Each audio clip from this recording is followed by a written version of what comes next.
સોમનાથ ખાતે રાજ્યમંત્રી ગોવિંદ પટેલના હસ્તે 366.85 લાખના ખર્ચે સરકારી હોસ્પિટલનું લોકાર્પણ કરવામાં આવ્યું। હોસ્પિટલમાં તાત્કાલિક સારવારની સુવિધા, 2 ઓપરેશન થિયેટર તથા એક્સ-રે લેબોરેટરી સહિતના અત્યાધુનિક સુવિધાઓનો સમાવેશ કરવામાં આવ્યો છે। હોસ્પિટલમાં ફર્નિચરનું કામકાજ પૂર્ણ થયા બાદ હોસ્પિટલ શરૂ થશે। સોમનાથના દર્શને ભારતભરમાંથી આવતા યાત્રિકો તેમજ સ્થાનિકોની તબીબ સારવારની જે સમસ્યા હતી તે હવે ઉકેલાઈ ગઈ છે। રેફરલ હોસ્પિટલ લગભગ 2 કરોડ ને 90 લાખના ખર્ચે જે બની છે એની લોકાર્પણનો કાર્યક્રમ હતો।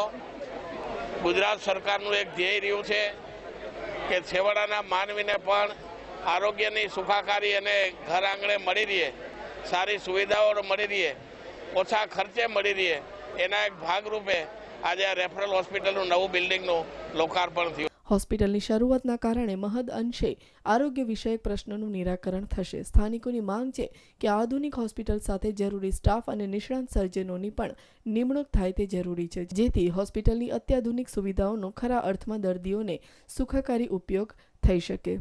News online, Gir Somnath.